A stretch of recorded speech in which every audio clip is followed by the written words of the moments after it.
Olá pessoal, boa noite, sejam todos muito bem-vindos. Nós vamos começar mais uma live de tumores gastrointestinais. Meu nome é Luiz Alberto Schlitter, sou oncologista. Todas as terças-feiras, das 7 às 7h30, a gente tenta esclarecer ou realmente responder as dúvidas das pessoas que nos mandam via Instagram, via YouTube, dos acontecimentos da semana e as dúvidas muitas vezes suas e de seus familiares. Na semana passada, desculpa, eu não consegui fazer a live. Eu fui num congresso do GTG, que é o Grupo Brasileiro de Tumores Gastrointestinais. É o grupo talvez que mais trabalha nessa área e é um congresso fantástico, assim, baseado em discussão de casos clínicos.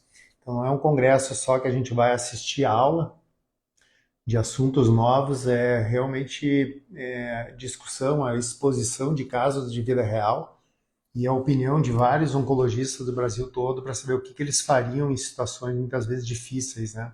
Então, nós estávamos reunidos em torno de 60 pessoas do Brasil, discutindo em um dia inteiro de congresso somente os tumores gastrointestinais, tá? Bem legal. E desculpe, talvez por isso, pela organização da semana passada eu não consegui fazer a live. Então, acumulou algumas questões, a gente vai responder a todas elas. Sejam bem-vindos. Então, muitas perguntas foram, acho que vocês viram, sobre o Dr. Wanderson Rocha, que é um colega hematologista de São Paulo, que fez o diagnóstico e expôs isso nas redes sociais num tumor de intestino. Então, o Wanderson Rocha é um cara fantástico, hematologista, e falo com vocês com o maior carinho, porque ele cuidou do meu pai, que teve uma leucemia. A gente foi para São Paulo pegar uma opinião dele, e realmente é uma pessoa peculiar. Então, o Wanderson, na verdade, o câncer de intestino, a grande maioria deles é chamado de adenocarcinoma. O que acontece no intestino grosso e no intestino fino também, mas a maioria dos tumores é no intestino grosso. A gente tem glândulas no intestino grosso e essas glândulas elas podem virar câncer, então chamado de adenocarcinoma. Já se a gente vai um pouquinho mais para dentro da glândula, nós temos tecidos moles, como, por exemplo, o músculo, e esse músculo pode virar um tumor chamado de sarcoma. Então, o tipo de tumor que o Dr. Wanderson teve é um sarcoma de intestino, por isso que é considerado um tumor extremamente raro, realmente é bem incomum. Talvez a gente vê um caso ou dois casos por ano desse tipo de doença, comparado com o outro. E segundo o que ele mesmo expôs nas redes sociais, então ele retirou esse sarcoma, foi feita cirurgia, a lesão ou o machucado foi totalmente retirado e agora ele está fazendo quimioterapia de reforço, então a gente chama de quimioterapia adjuvante. Então a ideia realmente é ficar bem dessa doença, fazer um tratamento realmente de reforço baseado num remédio ou num medicamento específico para sarcoma. E ele é um dos caras que mais estudou e estuda ainda no Brasil o CAR-T-cell. Ele até comentou isso um pouco, que não está autorizado, não está sendo feito ainda, tipo no caso dele, mas é uma das pessoas que mais faz esse tipo de pesquisa para linfomas e outras doenças. CAR-T-cell, que é a procura pelo Dr. Wanderson, é uma terapia especial em que ele pega o tumor do paciente e através de cada tumor, quer dizer, de cada paciente, cada célula, ele desenvolve um anticorpo, ele desenvolve uma célula de defesa específica para aquele tumor. Então a gente produz uma célula de defesa que vai dentro do corpo da pessoa catar, vamos dizer assim, ou achar a célula tumoral e matar ela. Então é um tratamento bem caro ainda atualmente, ele está tentando fazer isso aqui no Brasil, desenvolver a pesquisa para oferecer isso também pelo SUS, já tem alguns casos sendo feitos, e é fantástico saber essa evolução baseada nessa pessoa aí, que é o Wanderson Rocha. Então, sucesso no tratamento, mas realmente ele tem uma doença um pouquinho diferente, apesar de ser no intestino, do que as pessoas de maneira geral. Então, vamos seguir as perguntas. Câncer de fígado tem tratamento? Boa, a gente já falou em outras lives, mas vamos lá. Acho que tem que diferenciar duas questões do câncer de fígado. Tem um câncer que surge no fígado, no tecido do fígado mesmo. Geralmente acontece em pacientes que têm cirrose, então geralmente por bebida, hepatite, e atualmente por esteatose hepática. Esteatose hepática, gordura no fígado, é uma epidemia.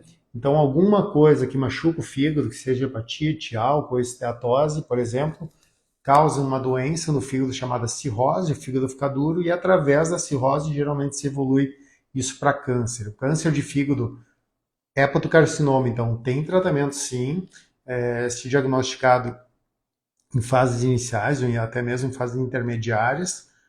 O tratamento muitas vezes é com cirurgia, a gente retira aquele pedaço do fígado doente, às vezes a gente pode fazer ablação, que é colocar tipo um cautério ali, queimar aquela lesão, ou talvez a gente pode, além da cirurgia, das ablações, de tratamentos até mesmo dentro da artéria, embolizações, a gente pode fazer transplante de fígado, a gente pode tirar o fígado da pessoa, colocar outro novo, e a gente trata inclusive duas doenças, tanto o hepatocarcinoma como a cirrose. Então hoje sim, o hepatocarcinoma tem tratamento, talvez uma das doenças que mais tem crescido no mundo, e a gente tem investido em pesquisa nessa doença, e o tratamento pode ser com intenção realmente curativa, tanto do hepatocarcinoma quanto da cirrose. Só vale a pena diferenciar, que não é incomum no consultório o pessoal achar que está com câncer de fígado, quando a gente tem, por exemplo, um câncer de mama, ou um câncer de intestino, um câncer em algum lugar e ele foi para o fígado. E na verdade, o que a gente fala é que ele tem um câncer de mama que se espalhou, que causou metástase no fígado, mas a doença é câncer de mama. Então o fígado ele é um filtro, as doenças acabam parando no fígado, né? E isso é um tratamento daí totalmente diferente. Uma coisa é quando o fígado é doente e a doença começou no fígado, hepatocarcinoma, e quando a doença se espalhou para o fígado, e aí realmente a chance de cura acaba sendo menor. Mas a gente tem exemplos, por exemplo, como o câncer de intestino, quando ele vai para o fígado, quase 20 a 30% das vezes a gente consegue operar esse câncer de intestino, consegue operar o câncer de fígado e a pessoa ficar curada do tratamento. Então existe cura mesmo na doença, às vezes que se espalha para o fígado, a gente pode conseguir tratar e curar esse paciente com certeza. Outra pergunta, então, é se anabolizante causa câncer. Boa, está cada vez mais comum isso, né? E até existem especialistas já nessa área aí de tratamento de anabolizantes ou de retirada de anabolizantes dos pacientes. Fora outros problemas que o anabolizante pode causar, né? Ele pode causar trombose, alterações de fígado, alterações nas séries sanguíneas, é extremamente complicado, complexo aí falar sobre isso, mas ele é talvez mais deletério do que benéfico, até porque na maioria das vezes ele está sendo usado por uma questão estética. Mas falando na questão do câncer, sim, o anabolizante, né, a testosterona, os outros, enfim, parecidos, ele faz uma replicação celular, ele faz um crescimento celular, ele ativa a célula. Eu brinco, é uma gasolina de avião, né? O organismo fica extremamente estimulado, né, a crescer. Então, os músculos crescem, outros órgãos, o paciente realmente tem um crescimento celular. Só que, às vezes, nesse crescimento celular, a gente pode causar uma alteração na célula e essa célula virar uma célula, em vez de boa, uma célula ruim. Então, o anabolizante está relacionado, sim, a inúmeros tipos de câncer. O câncer de fígado é o mais comum, ou vamos dizer assim, o que mais a gente se preocupa ou acha, mas também causa câncer de próstata, câncer de mama, câncer de rim. Então, as alterações são múltiplas no organismo e causam vários tipos de câncer. Existe uma exceção, talvez, que a gente consegue usar anabolizante em pacientes oncológicos quando eles estão muito fracos. Tem aquela chamada caquexia, né? Então, quando vocês veem, às vezes, na TV, o paciente bem frágil fisicamente, com perda de massa muscular, comendo pouco, a gente pode, são situações muito pontuais, usar anabolizante nesse paciente para dar uma recuperada na massa muscular. Então, a gente encaminha para a nutricionista, ela tenta fazer uma dieta especial, uma dieta bem calórica, com bastante proteínas, e além disso a gente pode eventualmente fazer anabolizante para ter num período curto uma resposta física desse paciente, mas é uma coisa muito pontual. Vou dizer para vocês que utilizei raras vezes, talvez aí 3 ou 4 vezes nos pacientes, com o contexto que a gente tenta tirar ele numa situação difícil e não com uma situação estética. Então, o anabolizante é ruim, causa inúmeros tipos de câncer. Nós temos uma epidemia, talvez a gente possa dizer, no uso desses medicamentos, e eles são usados de forma muito pontual, eventualmente na oncologia, para a recuperação de massa muscular em pacientes que estão realmente bastante doentes. Então, vamos um pouco mais. Pessoa que tem HIV e câncer, muda alguma coisa no tratamento? Boa pergunta. Antigamente o HIV tinha até mais consequências, ou era muito difícil tratar, causava essas alterações imunológicas e vários tipos de câncer tinham um aumento da incidência no HIV. Então, câncer de fígado, câncer de canal anal, câncer de pênis, linfomas. Então, nós tínhamos mais tipos de câncer em pacientes com HIV, mas hoje, com o tratamento, talvez, vou falar bem fácil do HIV, hoje o HIV é uma doença extremamente controlável, né? Talvez não seja alguns casos relatados de cura, mas a maioria das vezes controlável com medicação. A gente baixa a carga viral, né? E aí eles não têm um risco maior de câncer.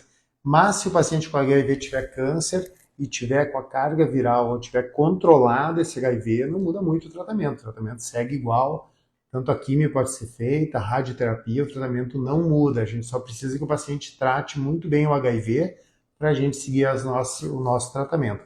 E além disso, depois da quimio, depois da rádio, se esse paciente ficar bem, ele tem que ter como foco principal realmente tratar o HIV para não ter retorno do câncer ou ter outro tipo de câncer na sua vida ou durante a sua doença. Mas hoje, vou dizer para vocês, realmente é bastante incomum a gente ver pacientes com HIV com câncer, porque eles tratam ele muito bem e o HIV tem uma carga viral não detectada. Mais uma pergunta. Existe algum exame de sangue que detecta câncer? De forma rápida, a ideia é não. Não existe um exame de sangue que a gente detecta câncer. A gente pode, através dos exames de sangue, suspeitar que a paciente pode estar doente. Então, coleta o exame de sangue de rotina e lá vem uma anemia, uma alteração nas plaquetas, nas células de defesa. Então, pelo exame de sangue, tu acha algo alterado e tu diz, ó, dá uma olhada, faz um complemento que isso pode ser alguma coisa no estômago, no intestino. E existe também a questão dos marcadores tumorais. Eu acho que o marcador tumoral mais comum que a gente tem é o PSA, né? Todos conhecem que todo homem, a partir dos 45 anos, deve fazer o PSA de forma periódica, junto com o toque retal. O que é o PSA? O PSA é uma alteração do exame de sangue que sugere que o paciente tem alguma doença na próstata. Não quer dizer que ele tenha câncer, pode ser outra doença na próstata. Então, nós não temos ainda exames de sangue que detectam o câncer, nós temos exames que fazem uma suspeição maior de câncer, e que a gente tem que acabar fazendo outros exames, mas realmente eu acho que o que vem para o futuro, a gente chama que a biópsia líquida ainda está em desenvolvimento, a gente coleta um exame de sangue e a gente consegue ver, através do exame de sangue, fragmentos do tumor, não quer dizer que o tumor esteja no sangue, fragmentos dele. Então, coletando o exame de sangue, a gente infere que ele tem realmente um câncer, uma coisa muito mais talvez moderna.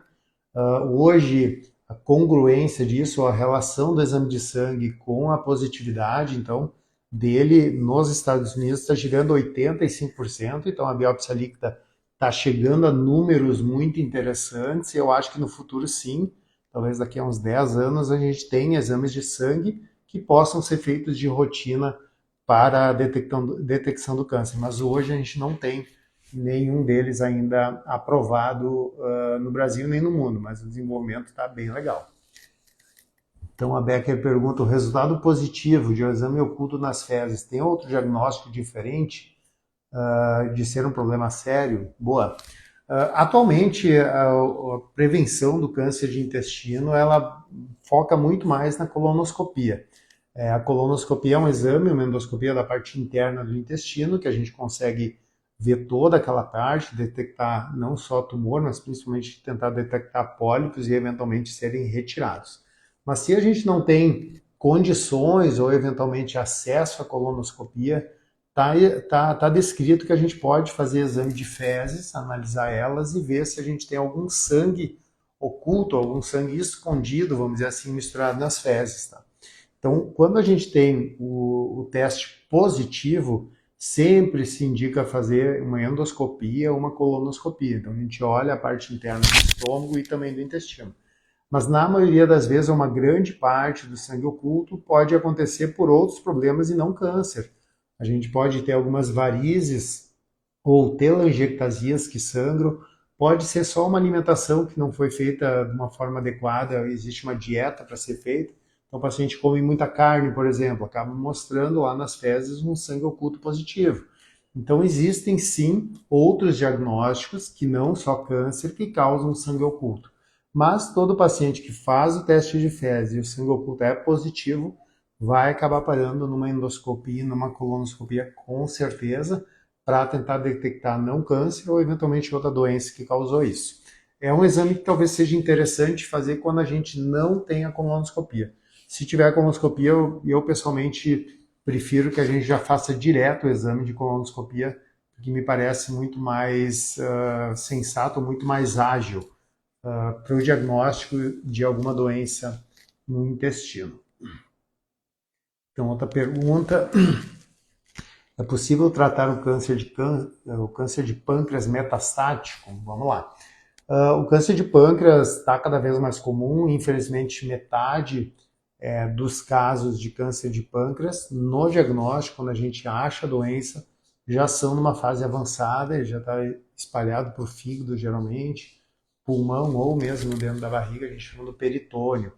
Então, talvez o recado é que é difícil curar, ou praticamente, atualmente ainda, impossível a cura do câncer de pâncreas quando ele já se espalhou. Mas a gente tem medicamentos mais, talvez, tranquilos, mais modernos, que tratam ele. Então, a pergunta é se é possível tratar. Tratar, sim, é possível. É possível controlar o câncer de pâncreas. Se a gente não faz nenhum tratamento num câncer de pâncreas já metastático, espalhado, a sobrevida ou a chance de vida dele gira em torno de semanas. É uma doença extremamente agressiva, extremamente consuntiva do paciente.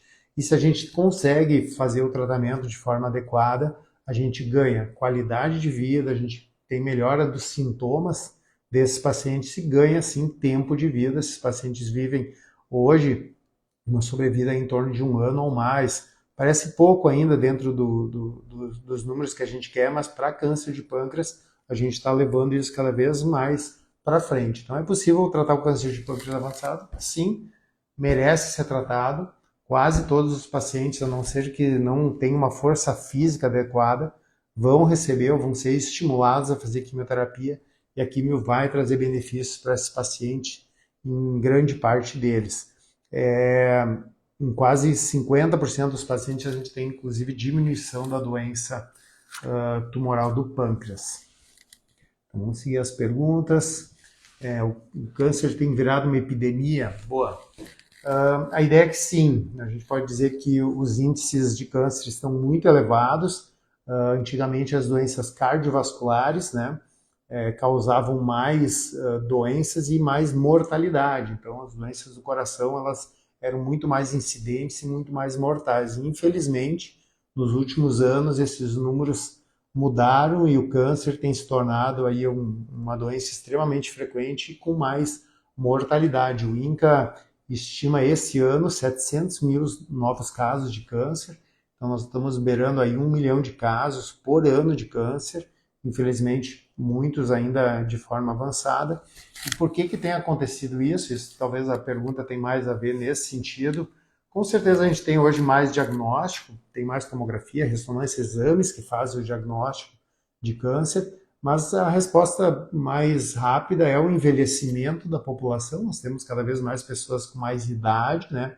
Hoje não é incomum tratar pacientes com 80, 90 anos. Tratar, eu digo, fazermos cirurgia, fazermos quimioterapia, rádio em pacientes com 80, 90, porque o estado físico, o estado geral é muito bom. Só que à medida que a gente vai envelhecendo, o principal fator de risco para câncer é o envelhecimento. A partir dos 60, 70 anos o índice aumenta muito, por isso que a gente deve fazer sempre exames ou avaliações periódicas com o médico. Então, envelhecimento da população e o estilo de vida, possivelmente. A gente tem colocado o pé muito firme nessa questão. Então, a população cada vez com aumento de peso, sedentarismo, uma alimentação inadequada, com muitos alimentos industrializados, né? O excesso de tabagismo, bebida. Então, o estilo de vida, sim, da população mudou nos últimos 20, 30 anos, e isso com certeza levou a um aumento do risco de câncer. Então, o envelhecimento, eu brinco, a gente não tem como mudar, né? A gente vai ficando velhinho, mas a mudança do estilo de vida tem talvez o nosso foco principal para a diminuição do risco de doença. Hoje, o câncer ele é curável nos Estados Unidos em 70% dos pacientes, esses são números atuais, e no Brasil esse número gira em torno de 60% dos pacientes, considerando os hospitais aí de ponta, os hospitais que têm muitos recursos ou agilidade no tratamento. No Sistema Único de Saúde, ou um hospital um pouco mais, talvez, simples em relação à tecnologia para câncer, o número tem girado 50%. Então a gente tem mais índices de câncer, mas também tem um aumento aí no índice de cura. Lentamente a gente vem buscando essa melhora nos índices de tratamento dos pacientes. Então vamos seguir, desculpa, o restante das perguntas. A cirurgia sempre deve ser indicada em casos de câncer? Boa. Então, eu vou falar na minha área específica, no câncer gastrointestinal. A cirurgia sempre foi o pilar principal. Então, quando a gente fala em câncer de estômago, câncer de intestino, fígado, sempre a cirurgia foi o tratamento principal. Mas com os anos, principalmente nos últimos 20 anos, a gente vem melhorando muito o tratamento com quimioterapia. Os remédios estão sendo mais eficazes. A tecnologia também com a radioterapia, que é tipo um laser que a gente faz junto com a quimio, tem melhorado. Então, vou dar 2 exemplos para vocês. O câncer de esôfago, atualmente, é uma cirurgia bastante extensa, né? Uma cirurgia que requer uma técnica muito grande, uma morbidade, complicações, uma mortalidade muito alta. A gente hoje fazendo quimioterapia e rádio, no esôfago a gente tem quase 50% de resposta patológica completa, quase 50% da doença vai sumir na patologia, vai regredir. Então hoje existem situações pontuais que a gente faz tratamento do câncer de esôfago só com quimio-rádio e pode não precisar de cirurgia. Outra situação muito comum é o câncer de reto, já nós estamos falando lá na parte de baixo, no intestino, quase perto do ânus, na pelve. Câncer de reto também, a cirurgia é bem complexa, bem difícil, deve ser feita num centro especializado. E hoje a gente tem feito quimioterapia e rádio antes do tratamento cirúrgico, quase 50%, hoje é 60% dos pacientes têm, na hora da cirurgia, resposta patológica completa, desaparecimento da doença. Então a quimio e a rádio tem diminuído ela e, inclusive, desaparecido a doença durante a cirurgia. E existem situações pontuais no câncer de reto, a gente já falou em várias lives isso, em que a imunoterapia está indicada. Hoje, nos Estados Unidos, o Serviço do Memorial tem mais de 40 pacientes que têm uma alteração específica, uma mutação específica no câncer de reto. Fazendo imunoterapia, a resposta é 100%. 100% dos pacientes tiveram desaparecimento da doença. Então, a resposta é sim.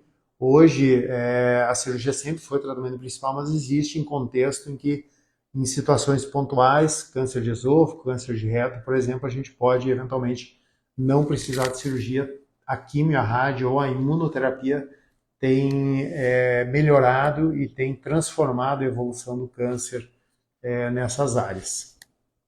Mais uma pergunta aqui. A Bianca perguntando qual o melhor exame de diagnóstico do câncer de intestino, tomografia ou colonoscopia. Fantástico. O diagnóstico do câncer de intestino, o exame principal é a colonoscopia, tá? Então, dentro do intestino, a gente tem dificuldade de olhar ele, mesmo na boa tomografia, mesmo uma boa ressonância dentro do intestino, isso também no estômago serve, tá? Ele não enxerga tão bem como a gente gostaria. Então, no câncer de estômago, a endoscopia é muito importante, consegue nos dar uma visão talvez melhor desse órgão. E no intestino, sim, a colonoscopia é o exame principal a ser feito. A gente tem um exame um pouco chato, né, que tem todo aquele preparo, que a gente tem que limpar o intestino, mas ele, do ponto de vista estratégico, é muito importante. E às vezes não só para ver o câncer de intestino, né, mas sim para detectar pólipos, que são verrugas, que são lesões pré-malignas que a gente pode retirar através da colonoscopia. Mas de comparação, a colonoscopia é mais importante que a tomografia para detectar o câncer de intestino. Mas quando a pessoa tem câncer de intestino detectado, faz a coluna e vê ele, a tomografia ela acaba vendo outros órgãos, então a gente faz ela para ver fígado, pulmão, outras localizações, ver se o câncer de intestino não se espalhou para nenhum outro lugar. Então acabam sendo complementares e vale lembrar, né, quase toda live eu acho que eu falo isso, que a colonoscopia deve ser feita tanto em homens como mulheres aos 45 anos de idade hoje. Então todas as pessoas com 45 anos com sintomas ou sem sintomas devem fazer a colonoscopia, aumentando atualmente nos Estados Unidos o número de casos em paciente jovem, a gente começa a fazer ela mais cedo possível. Então, quem tem algum amigo, algum familiar com essa idade, por favor, comentem e façam o exame. Porque é muito comum o paciente passar em outros médicos, né? Vai num cardiologista, vai num pneumologista, ele acaba não pedindo o exame. Mas eu sempre falo, tá tudo bem, o médico não é conectado a essa área, né? Então, a gente tenta realmente distribuir essa informação entre os pacientes, né? Muitas vezes os médicos não têm, todos eles, essa conexão com essa área gastrointestinal. Então, se puderem disseminar essa ideia, fantástico se a gente pudesse, em todos os pacientes aos 45 anos, fazer a colonoscopia. Vale lembrar que mesmo nos Estados Unidos, que é um serviço que a gente considera de excelência, 60% das pessoas só fizeram colonoscopia na época certa, quase 40%, quase metade delas ainda não fazem. Então a gente tenta quebrar essa barreira da informação. Então vamos lá. Acho que é a última pergunta. Se o câncer de intestino se espalhou para o pulmão, pode ser tratável? Boa. Então o câncer de intestino, ele geralmente, quando ele se espalha, ele tem dois órgãos que ele gosta mais, vamos dizer assim, tanto o fígado como o pulmão. Por isso que a gente faz tomografia do abdômen e tomografia do tórax também para olhar a parte do pulmão. Quase 30% das vezes ele pode se espalhar para o pulmão, e esses nódulos, quando a gente olha no pulmão, a gente pode retirar eles. Então, sim, o câncer de cólon, mesmo espalhado para o pulmão, ele pode ser operável. A gente retirando todos esses nódulos, a pessoa pode ficar bem e eventualmente pode até mesmo evitar a quimioterapia. Então a cirurgia, eu sempre digo, ela serve como uma linha de tratamento, serve como um período de tratamento. Eu preciso fazer químio, porque o câncer se espalhou para o pulmão. Geralmente são 6 meses de tratamento. Então é uma químio a cada 2 semanas, tem que colocar catéter e tal. Então é um tempo mais longo. E em algumas situações a gente pode só operar esse paciente, ele pode fazer uma cirurgia do pulmão, retirar esses nódulos e pode eventualmente até mesmo não precisar de quimioterapia. Então é tratável, é muitas vezes curável. A cirurgia é um tratamento importante na metástase, na disseminação do câncer de intestino para o pulmão. E em algumas situações, também já foi comentado aqui, a gente pode fazer a ablação do pulmão, que é o que a gente comenta no fígado, eventualmente botar, eu chamo numa caneta, né, como se fosse um cautério que vai queimar aquela lesão ali dentro do fígado. O paciente, eu brinco, sai com um band-aid ali, é uma coisa fantástica. A gente pode fazer isso também no pulmão, é um pouquinho mais difícil, que o pulmão fica respirando ali, a gente tem que ter uma técnica bem adequada. Aqui nós temos um colega, o Dr. Guilherme, que faz isso aqui em Passo Fundo, mas a gente pode eventualmente colocar isso no pulmão e a gente diz queimar essas bolinhas no pulmão, tanto por temperatura elevada, que a gente chama de ablação, como eventualmente com micro-ondas, que utiliza mais ou menos a tecnologia que a gente usa no micro-ondas, ela esquenta ali as bolinhas e aquilo queima o tumor. Então existem inúmeros tratamentos quando a doença se espalha para o pulmão, que pode evitar que ele faça químio e pode deixar ele curado da doença quando a gente fala no câncer de intestino que se espalhou para o pulmão. Então vale a pena sim procurar uma equipe de excelência para tratar isso. Combinado, pessoal? Então já são 7h30, passa rápido o tempo. Obrigado pelas perguntas. Nós temos ainda mais umas 5 aí para responder. Eu vou deixar para a próxima live na terça-feira. Todas as terças, às 19 horas, até às 19h30, a gente está aqui para esclarecer qualquer dúvida de vocês sobre os tumores gastrointestinais. Abraço aí, boa semana. Até mais.